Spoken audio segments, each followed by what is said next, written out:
Einstein once said, everybody's a genius. But if you judge a fish by its ability to climb a tree, it will live its whole life believing that it is stupid. Ladies and gentlemen of the jury, today on trial we have modern day schooling. Glad you could come. Not only does he make fish climb trees, but also makes them climb down and do a 10-mile run. Tell me, school, are you proud of the things you've done? Turning millions of people into robots, do you find that fun? Do you realize how many kids relate to that fish swimming upstream in class, never finding their gifts, thinking they are stupid, believing they are useless?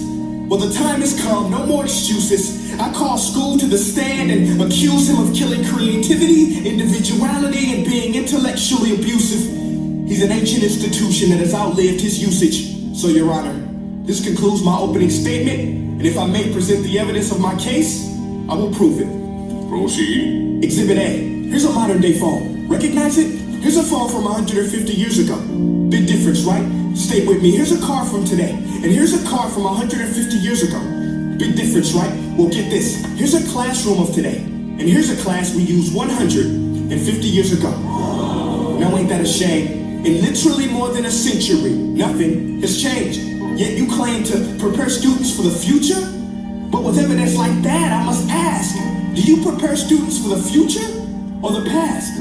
I did a background check on you and let the record show that you were made to train people to work in factories, which explains why you put students in straight rows, nice and neat, tell them sit still, raise your hand if you want to speak, give them a short break to eat, and for 8 hours a day, tell them what to think. Oh, and make them compete to get an A letter which determines product quality, hence grade A of meat.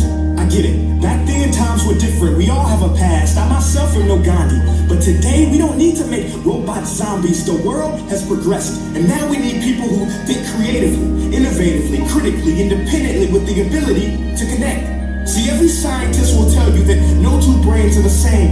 And every parent with 2 or more children will confirm that claim. So please explain why you treat students like cookie cutter frames or snapback hats, giving them this one-size-fits-all crap. Watch your language. Sorry, Your Honor, but if a doctor prescribed the exact same medicine to all of his patients, the results would be tragic. So many people would get sick, yet when it comes to school, this is exactly what happens. This educational malpractice, where one teacher stands in front of 20 kids, each one having different strengths, different needs, different gifts, different dreams, and you teach the same thing the same way? That's horrific. Ladies and gentlemen, the defendant should not be acquitted. This may be one of the worst criminal offenses ever to be committed. And let's mention the way you treat your employees. Objection overruled. I want to hear this. It's a shame. I mean, teachers have the most important job on the planet, yet they're underpaid? No wonder so many students are short-changed. Let's be honest. Teachers should earn just as much as doctors, because a doctor can do heart surgery and save the life of a kid. But a great teacher can reach the heart of that kid and allow him to truly live. See, teachers are heroes that often get blamed, but they're not the problem. They work in a system without many options or rights. Curriculums are created by policymakers, most of which have never taught a day in their life. Just obsessed with standardized tests. They think bubbling in a multiple choice question will determine success. That's outlandish. In fact, these tests are too cruel to be used and should be abandoned, but don't take my word for it. Take Frederick J. Kelly, the man who invented standardized testing, who said, and I quote, "These tests are too cruel to be used and should be abandoned." Ladies and gentlemen of the jury, if we continue down this road, the results will be lethal. I don't have much faith in school, but I do have faith in people.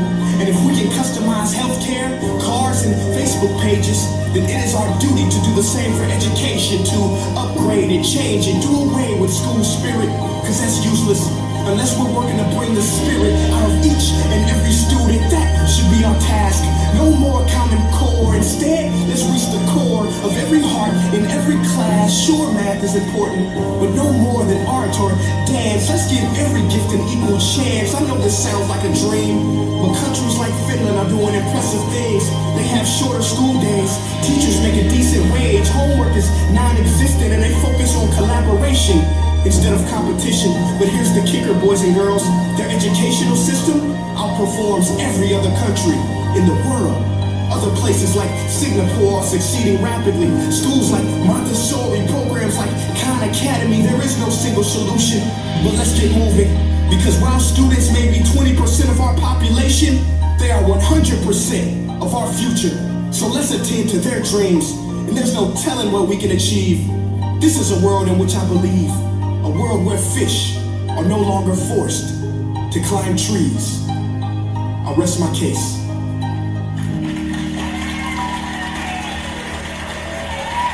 Grazie a Paese